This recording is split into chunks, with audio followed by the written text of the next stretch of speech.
Christopher Clay, welcome to Suit Up the Podcast. Oh man, Terrence, thank you so much for having me on. It's a real pleasure and an honor to be here. Thank you. We are going to be talking Renegade Immortality today, but I have to tell you, before I hopped on the call, people on YouTube can see this. I switched coffee mugs to Muletown Coffee, which I have no idea if this means anything to you, but I saw that you are originally from Franklin, Tennessee. I have friends that live in Yes, Columbia, Tennessee, which is the mule capital of the world. They have the Muletown Days and Muletown Coffee. I have like three of these mugs from visiting their shop. very nice. Yeah, yeah. I was originally born there, and then we moved. I was probably in fourth or fifth grade, I think. I think I started fifth grade somewhere else, but I actually recently kind of drove through there and saw my old house. We moved in like 95 or 96, and so Mhm. seeing it for the first time so many years later was pretty wild. So yeah, It's always I barely even interesting how recognize it. those things that like from your past, my wife and I recently went to my hometown and just visiting through for work. And I was like, oh yeah, I remember that house, just from having Yeah, driven down the streets over the years in those formative childhood days. It's yeah. kind of wild, but we're not just here to talk about those original formative days. We're here to talk about Renegade Immortality, a Yes. fantastic this book is fascinating because you wrote an adventure story that is also part tactical thriller. It is like if you combine Tomb Raider and Tom Clancy, which Yes. hats off to you. You did a great job blending the two genres. And I have other comments on just kind of like what you did differently that I think made this book stand out. But first and foremost, before we get into it, please introduce yourself to the audience. Yes. My name is Christopher Clay. I am a recently published author. I'm a veteran. I was in the military for Thank you for your service. just shy, thank you, just shy of 12 years. It's like 11 and a half years or so in the Navy.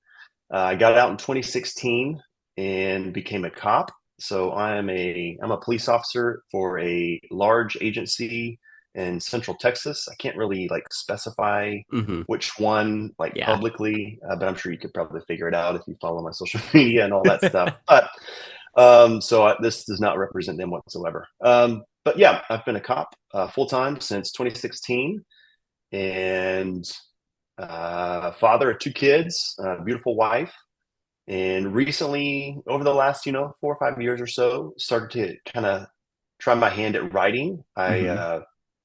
I decided I was like, you know what?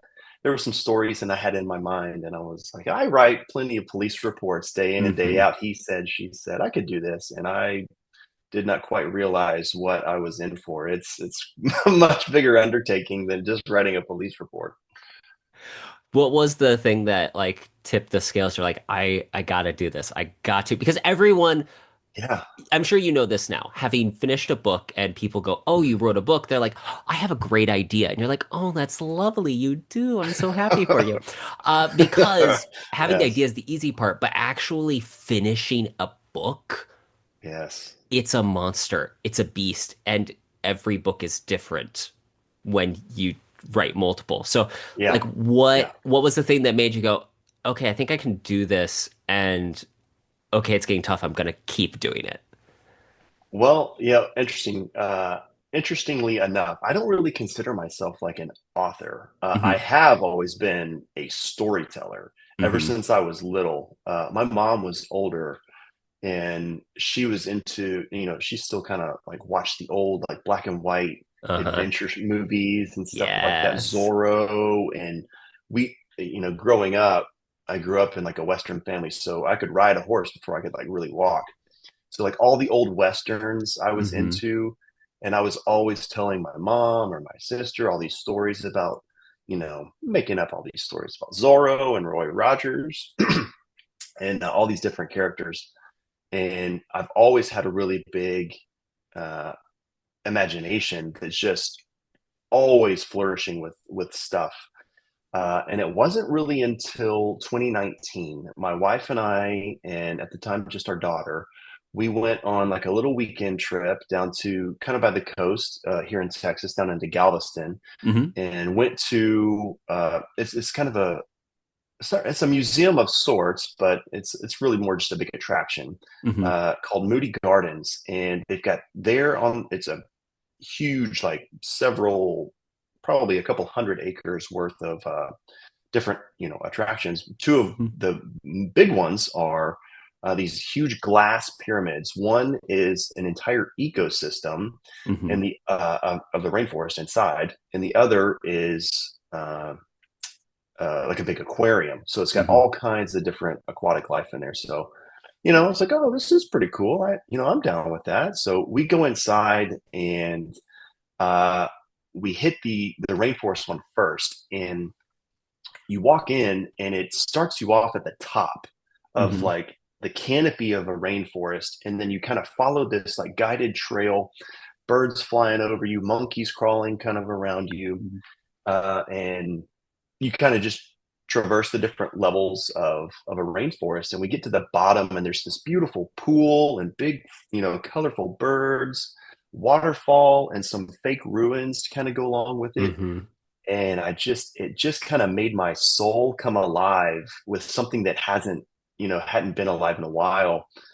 And I was like, man, I kind of have the need to play Tomb Raider or Uncharted or go watch an Indiana Jones movie. But because of my background, the I was kind of I kind of felt like I wish they were just a little bit more like kind of 51% tactical than they Hmm. were than those kind of stories offered me at the time. So Yeah, for on whatever the reason, long drive, Indiana Jones doesn't tend to have a whole lot of realism when it comes to yeah, fights. It's very much like a cartoon. yeah, like I just saw the Last Crusade in theaters this past week, so Yes, good uh, job. it was awesome. I enjoyed every minute of it, and it kind of reaffirmed some of the stuff that we can get into later, but about Dr. Jones. So, anyways, yeah, I got home and I thought about it the whole ride home, and a very close friend of mine that I had served with, he's like my brother. In fact, he's one of the characters is kind of loosely based, kind of based on him. So, uh, I asked him, I was like, hey man, I have this idea, very loose, kind of a Hmm. foggy idea of a story. You think you could kind of help me out? And we started over the next several weeks just talking for hours about Hmm. kind of like crafting the framework for this world that we wanted to build. And we started writing a little bit together. And then he got really busy with school and other stuff. And then I kind of took the reins to finish it out once we got it really, really off the ground. So, and it took about a year. I'm Hmm. sorry, about 2 years. I gave myself 1 year to do it, and which was not enough time. And uh, after my second child was born, when I was on dad leave, I uh, I kind of used a lot of that time to just finish it out and knock out the rough draft, the manuscript for it. Hmm. Being able to take that, it's a lot of people rush the process, and there's a Yeah. certain degree to where, yeah, you need to actually sit down and get it written. But I think it was Ryan Holiday's book, Perennial Seller, which I always recommend to any writers just because it's a really good book on the idea of making creative work that lasts. He Mhm. talks about how one of, I'd like to say it's 22, 21, one of the Adele albums. She finished the album and her producer was like, it's not quite there yet. Like, I think it needs more work. Mhm. And they ended up taking like another 2 years to get it to the point where they were both like, okay, it's perfect. But she Yeah. kept the original name for it for whatever, however old she would have been when it came, the plan for it to come out was. The point being, giving work enough time to actually Mhm. cross all the dots and say that you are happy with it. It's always worth it. Yes. And again, it really does show that you put quality time and effort into Renegade Immortality because I tell you, I read a lot of books for the podcast. I read a lot of books in general, and there's always that hesitation when it's an Mhm. author's first book because having written and having read enough, I'm like, there's always like that. There's always at Yeah. least a 30% chance that, ooh, Yeah. they should have taken some more time with this plot. But you did a great job writing a really Thank you. thrilling adventure story that has some hard biting, good combat sequences. So again, good story. It's also a different plot than the normal. You use the Mhm. Nephilim as a MacGuffin Yes. to help drive the plot. For people that don't know, what are the Nephilim? Well, that question is loaded, Terrence. I'll tell you that because Yeah, there's ask a you a lot of question that people people have that, been debating for yeah, years.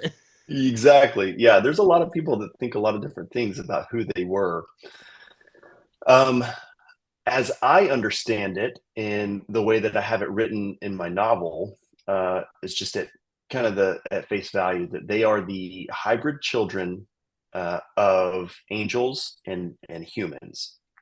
So there's a lot of cultural stories Hmm. about giants across the world, and I kind of touched on that. I kind of sprinkle some of that in that I found very fascinating, and you know where celestial beings of some sort, some Hmm. divine beings across cultures, came down and interacted with humans, and you know, have some form of demigods, hybrid Hmm. beings who could do crazy things, and I was immediately attracted to something like that. And when I first heard about it, years and years before I decided to get involved in any of this, and I kind of thought, man, that was, I don't hear anybody really talking about it. That would be a really cool, that would make for a really cool story. Hmm. Um, and then I started kind of doing some research about it. So yeah, they are giants. They are giants who are half angel and half man. Hmm. Again, it's a unique MacGuffin kind of plot to use because it doesn't come up all that often. I've grew up with lots of reading various systematic theology. I grew up in the church, do lots of Yep. all that extra stuff that you just come across. I'm a big fan of Greek mythology too. So I Yes. the moment I read this, I'm like, oh, I know exactly what this is, but it's not the atypical Ark of the Covenant type thing where Yeah. I think to a casual reader, it really is, even to someone who's familiar with it like me, it's a refreshing, different take on what's the thing that people are looking for. Yeah. I thought it was pretty unique. And then the more I began researching it, that first year that I really spent writing it, I went head first, kind of diving into it, and discovered a lot of really wild, crazy stuff. Some things that were useful, some things that were not. And I thought, yeah, I could kind of make this work, and it fit in pretty nicely with that the area that I kind of wanted to exploit. Being Hmm. that part tactical piece and whatnot. And I will admit, the for Renegade Immortality in particular, there were some times when I kind of held back a little Hmm. on going too deep um, Which is with, probably a with good with move to that piece of it. start with, Yeah. because that's the thing. You always want to tease the audience, Yes. Yeah. giving away too much information, and it gets rid of all the mystery.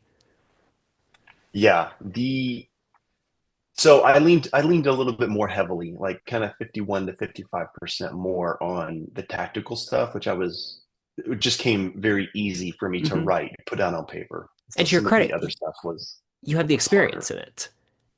Yeah. Yeah, for the most part. More experience than the average person, but not near as much as, some people out there. But Well, anywho, for what it's worth, again, I think you did a great job of the mixture of the two blends.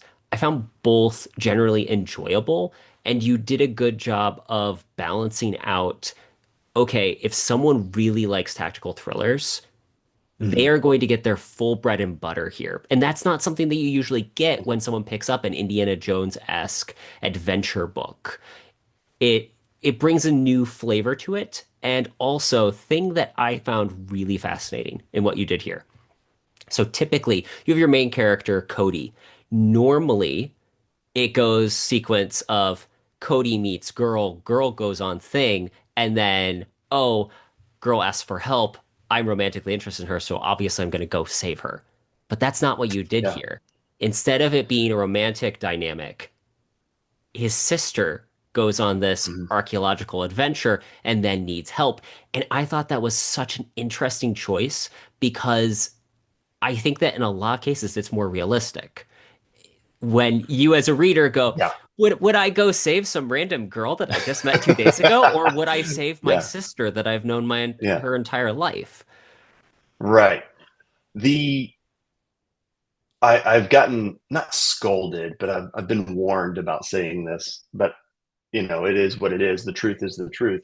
The I base a lot of the characters on people that I know. So like Hmm. there are real flavors of my sister in Cody's sister Tessa.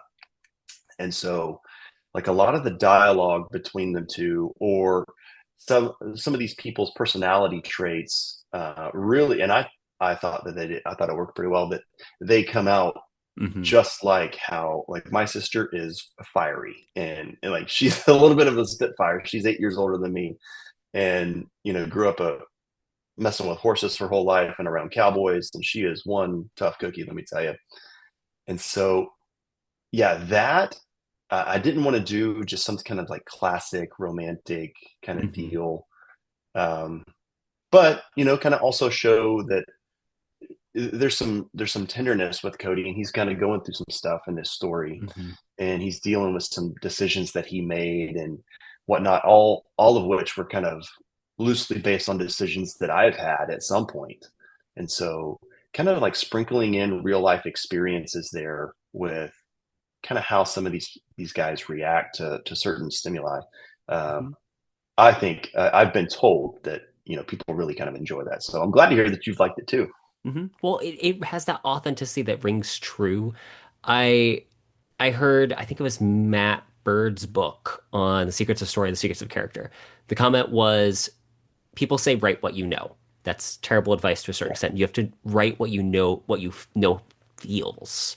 So even yeah, when you're writing a situation about a situation that you've never been in, but you need to be able to yeah, explain what those emotions and feelings are.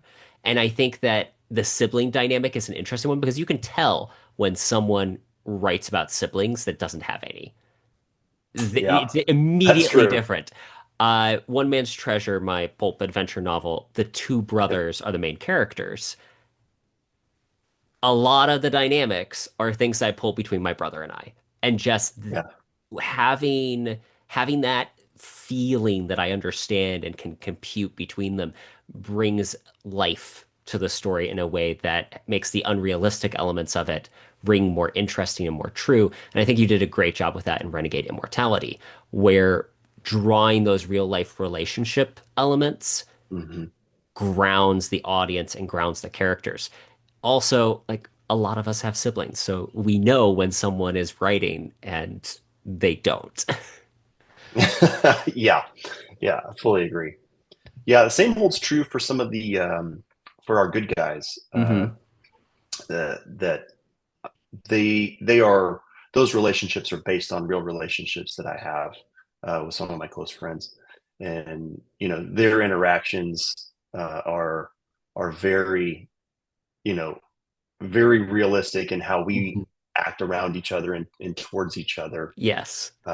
And so try to base some of that like the character development. It was either you or somebody else, maybe it was Luke Goodish recently. It was talking about yeah, plot is okay, like plot is Hmm. good, but character development Yes. and all of that is really what really makes it. And I fully agree with that. People are drive plot all the time, and that sometimes that can kind of fall flat, I think. But when you have rich characters that you're involved with and you're Hmm. connected to, either writing them or reading about them, I was very connected to Tom Clancy's John Kelly, who becomes this guy John Clark, the CIA legend.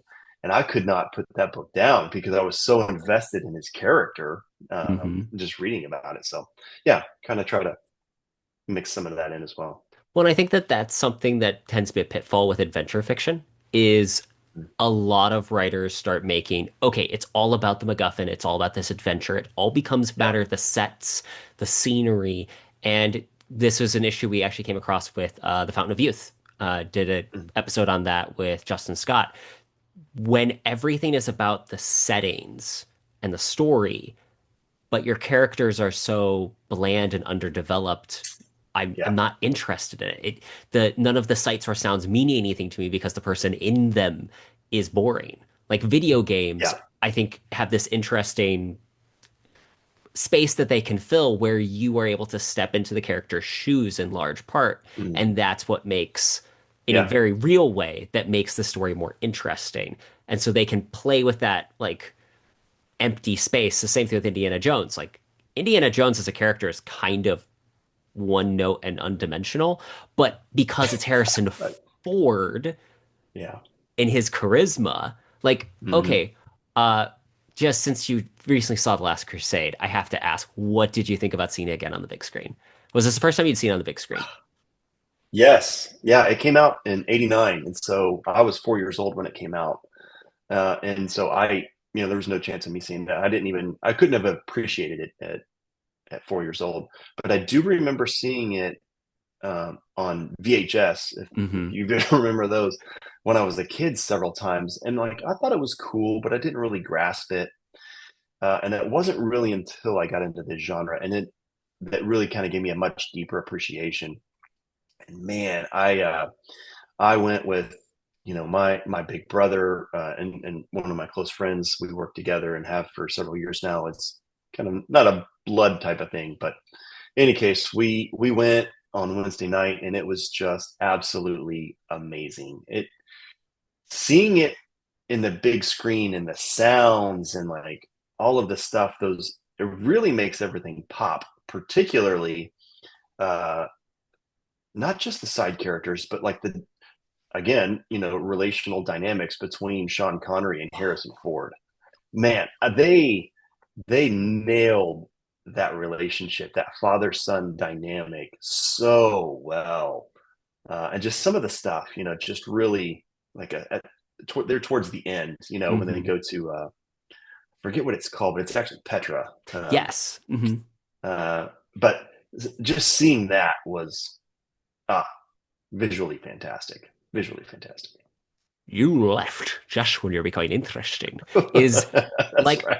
somehow that line has just stuck with That's me pretty good. throughout childhood because I think that it sums up a lot of how Indy and his dad's dynamic works, Mm, where he just that's it also is like a thing that it's a real thing about parenthood is I have yeah. friends that just had a kid and me, most people show up when their friends have babies and they're like, oh, adorable. I'm so happy for you. Me, I show up and go, oh, so adorable. You do realize that now the countdown begins in like 17 years and 340 days. They will leave you and think that you're the dumbest person on earth.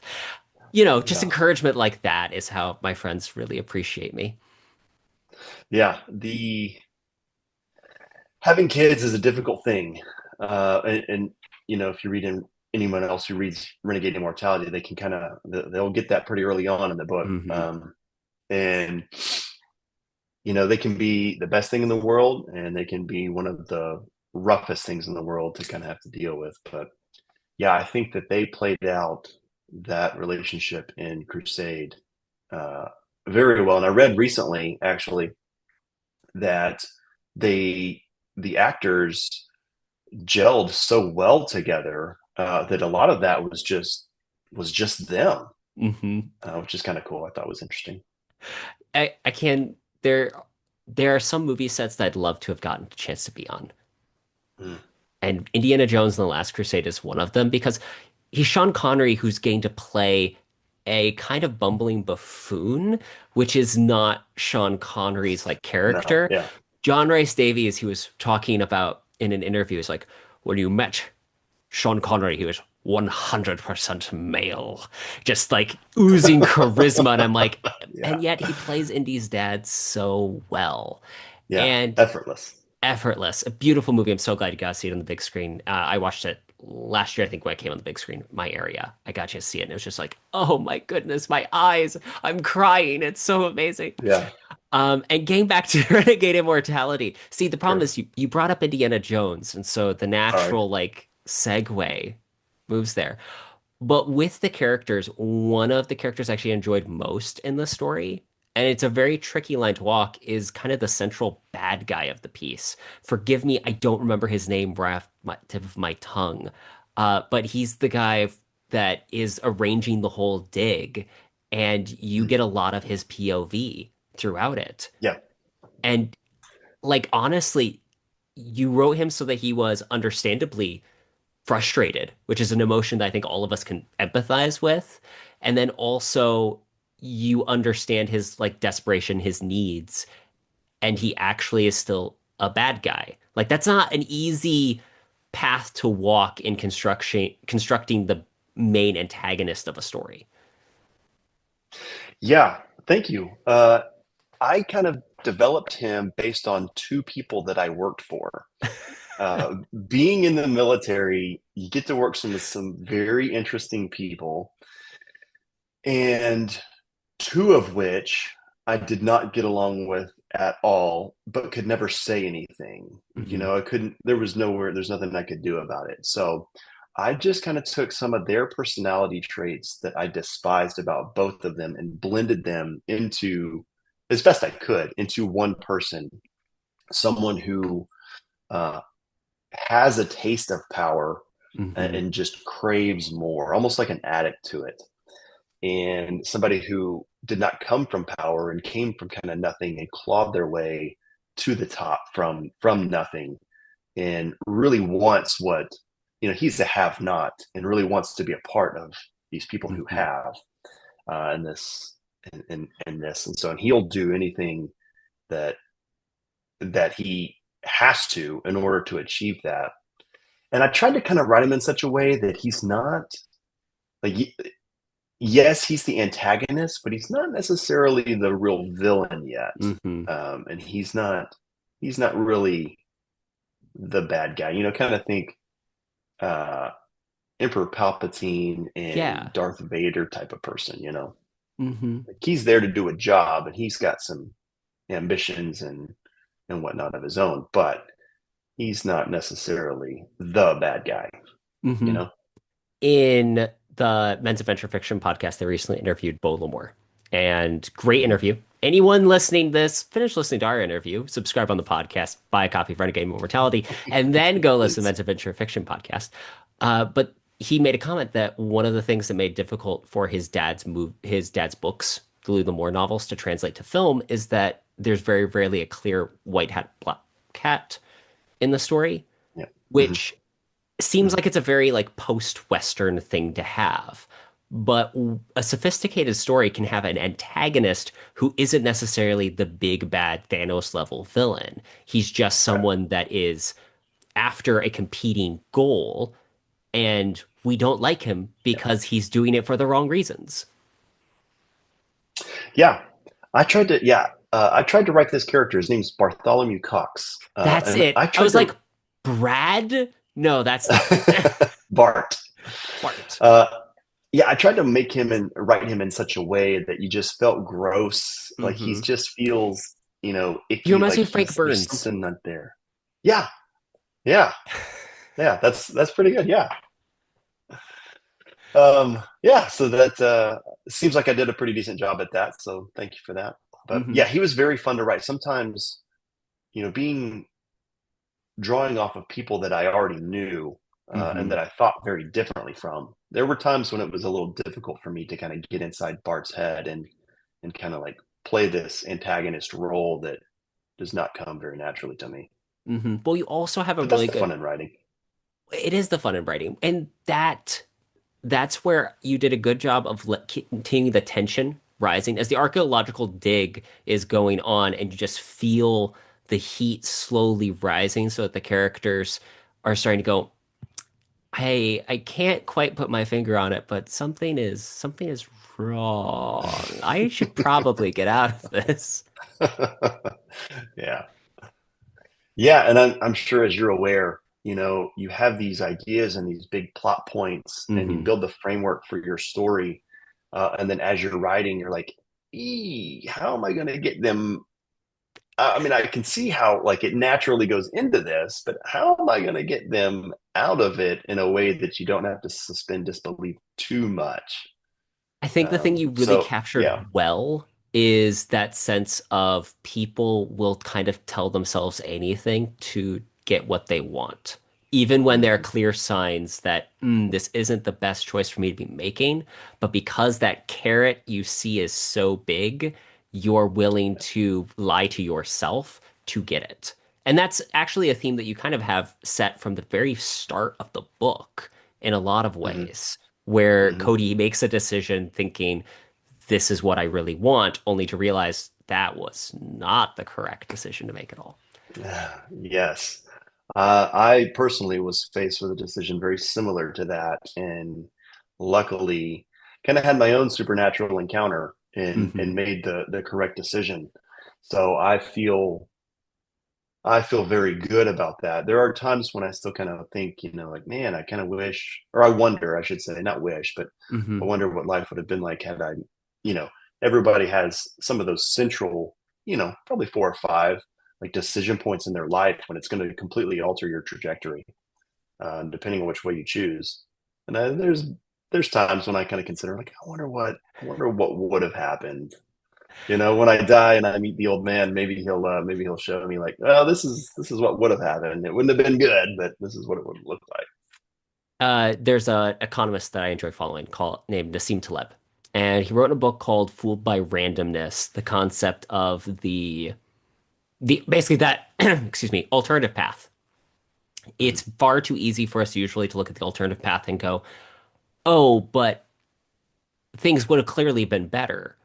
When we don't have any guarantee in the slightest Yeah, that things could have been better. In fact, most of the time, if we actually knew what the play-by-play was, that alternative decision is probably going to be worse. That's yeah, that's my like life philosophy. I love How I Met Your Mother, and that show does a great yeah, job of having these amazing little story segments where there's one whole episode where he's like, if I turned right instead of left, all of these things wouldn't have happened. And for those that don't know the construction of the story, basically it's an older version of himself replaying how he met his eventual wife. yes, yeah, And that's a real thing where all it takes are a few decisions and that butterfly effect takes hold. hmm, It's genuinely fascinating. And it's part of what makes, I think, writing and authorship so valuable because we can play out those scenarios in a very real way and also yeah, show we were talking about myth and stories. The If we look at like the grand scope of how story works, it's morality play to a certain extent. Not all stories yeah, are specifically that, but it is that notion of going, okay, here's what happens when characters make these decisions. And that's what gives yeah, consequence and meaning to them. You referenced earlier that you prefer to think of yourself as a storyteller rather than an author. And I think that that's an interesting delineation. Norman Rockwell said that he wasn't an artist, he was an illustrator. And that's mm, kind of, I think, a similar vibe. But would you mind digging a little bit into what you mean by you think of yourself as a storyteller? yeah, absolutely. I am very detailed, and anyone who reads the novel, you could tell, I am very detail oriented. It matters to me a great deal. And I'm also very visually based. I Hmm. seeing things really, which is why I kind of go into detail so much, is because I really want some of that to pop. Um, and so I love movies, and I Hmm. grew up. That was my favorite thing to do. Still, um, going to the movie theater and walking out of Moody Gardens on Hmm. that fateful trip in 2019, I really was like, man, I wish I could make a movie about this. I kind of had like a foggy idea of what I wanted. And I was like, I wish this movie existed. Hmm. And on the drive home, part of the thought process was, can I make a movie?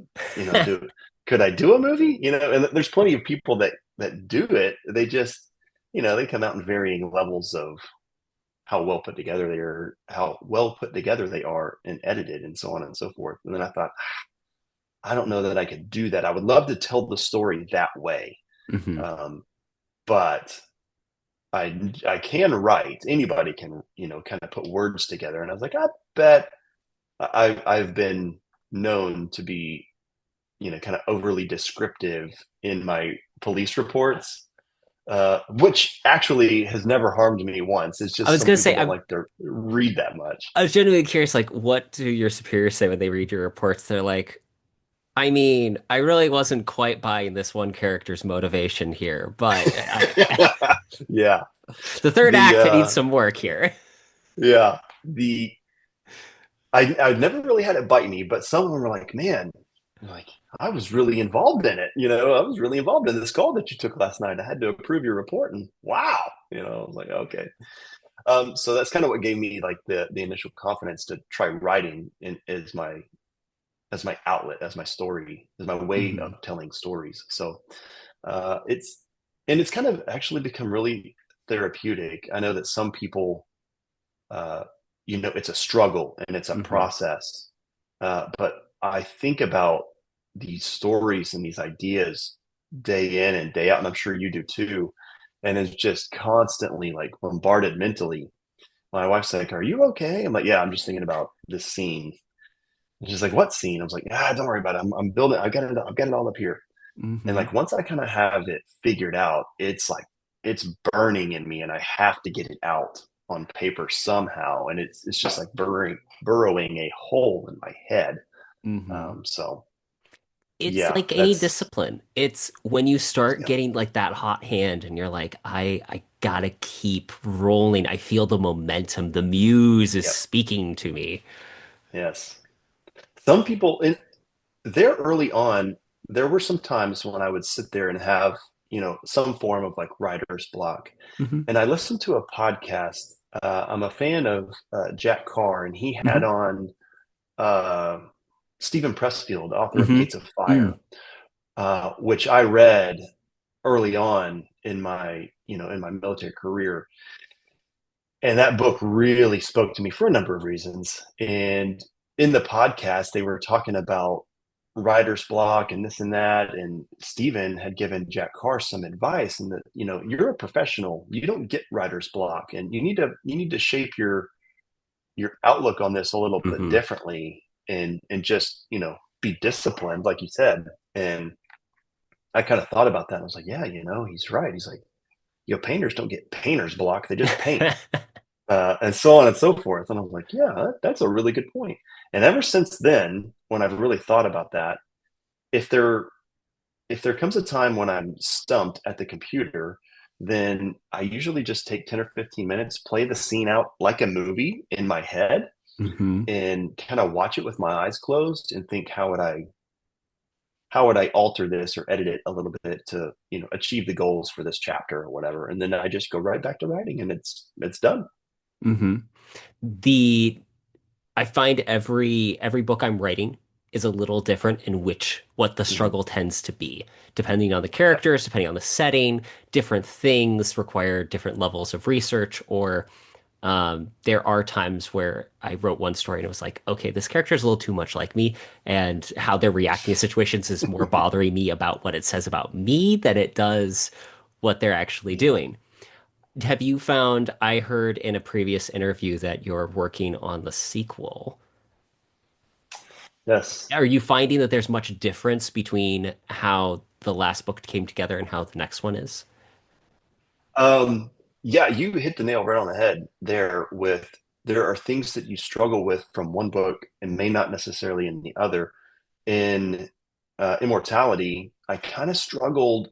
I really wanted to highlight the good guys and kind of Hmm. show you, okay, here's our protagonists, here's what they're capable of, here's kind of who they are and what they stand for, and really highlight them and introduce you to some of the themes for what I have planned in some of the bad guys.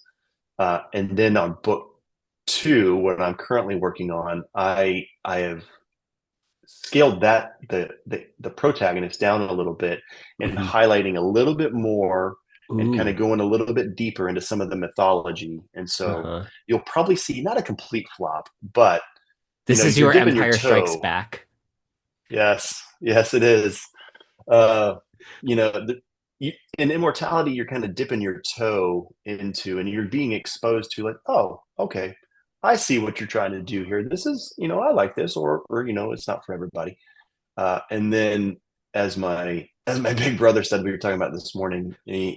He's like, hey, because I took this whole week off for writing. I've been working on it, and High five, he's like, congrats. thank you. He's like, how's it going? And I was like, yeah, it's good. And I told him, I said, yeah, these things that I was worried about are really working themselves out nicely. I'm not having any problems at all. And he goes, yeah, well, the readers better get ready because they dip their toe in it in Immortality. And this one, they just get shoved in the deep end. So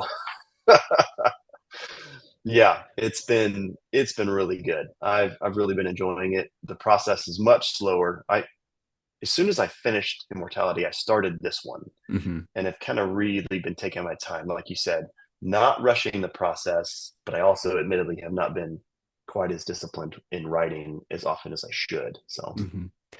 Do you have a writing routine that you follow? If so, what does it look like?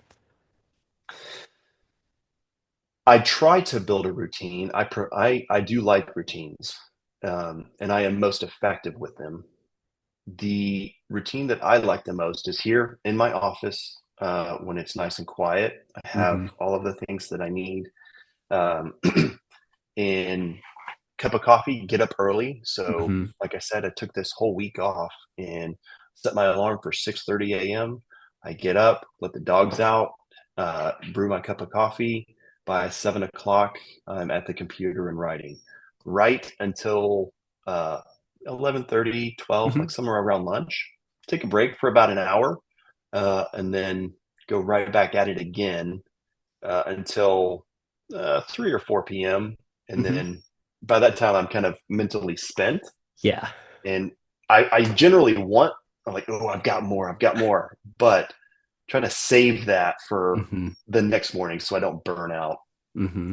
When I was doing developmental edits for Immortality, I did the same thing. I was kind of pressed against the clock there and had to get it done. And so I took a whole week off and did that and knocked out Hmm.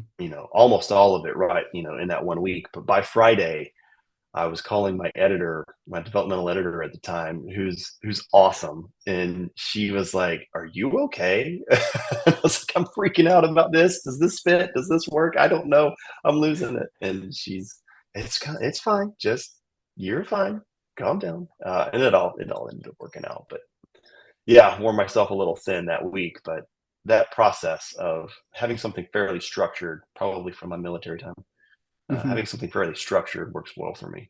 Well, and I've always found that it's nice when you can have staggered seasons where kind of like I always think of writing in I'm the least sports and athletic person you will ever meet. But I think of it in terms of like a sports event. You are training for a specific Mm. goal. And so you'll have your little exercise setup practices that are small, minute going through.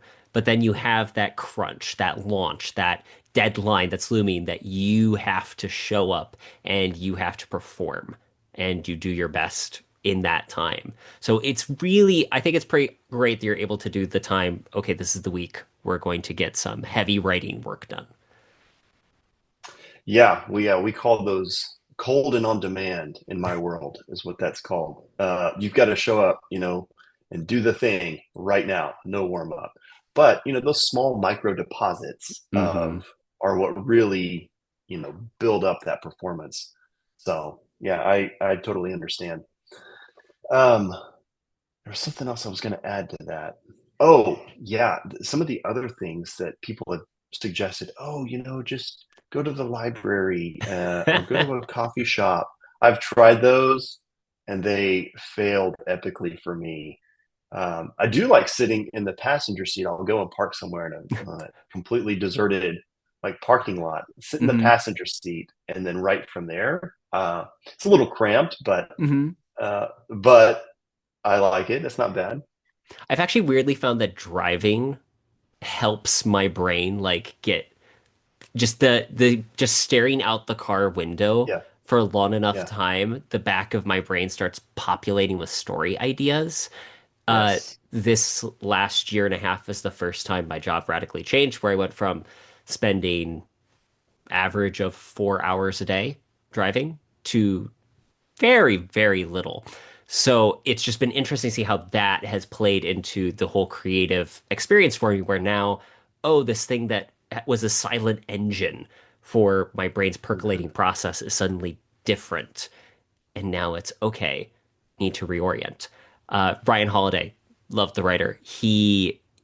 I saw an interview when his first kid was born. He was the guy that's like, oh yeah, I get up at 4 every morning, I write for this many hours, and I do that consistently. And the interviewer was like, so after your kid's born, you think you're still gonna do that? He's like, oh yeah, I don't see why it should change.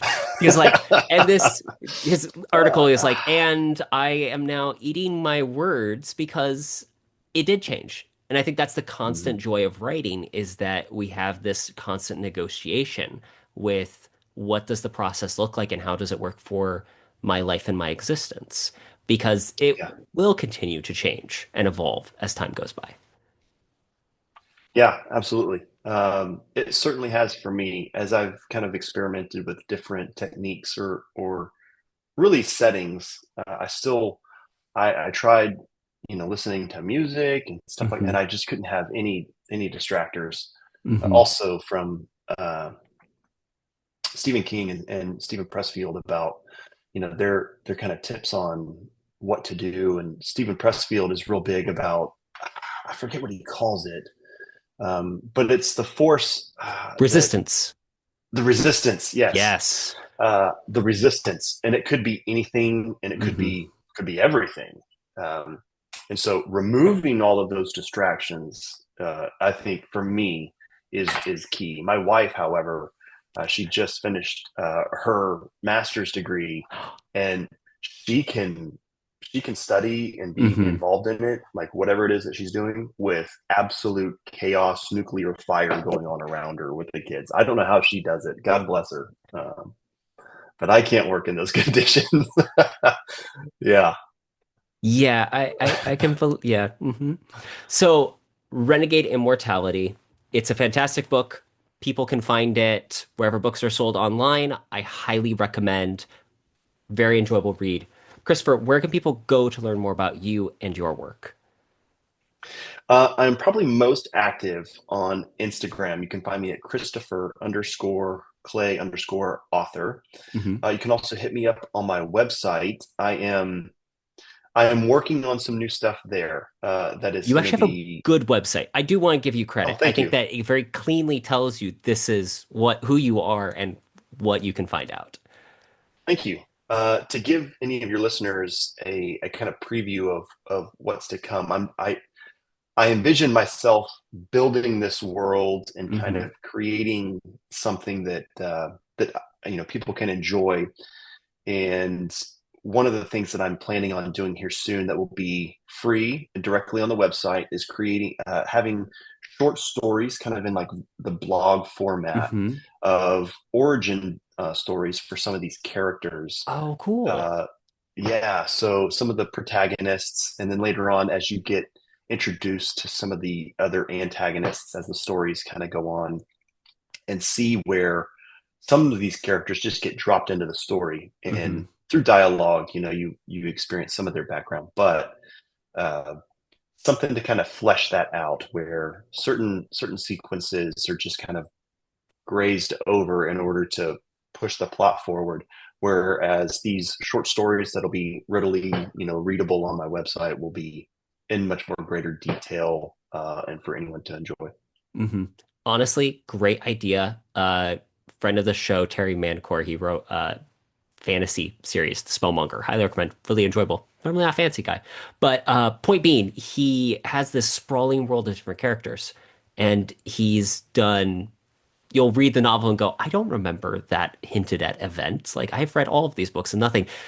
A couple months later, you find out there's like the short story that is Yeah, available on Kindle. And you're like, oh, okay, I can find out that little detail about this thing. And I think that being able to use your website that way is really awesome. And we will link all of that in the show notes. Again, people thank you. get a copy of Renegade Immortality. It's a fantastic book. Christopher, thanks for coming on the show. Thanks, Terrence. Really appreciate the opportunity.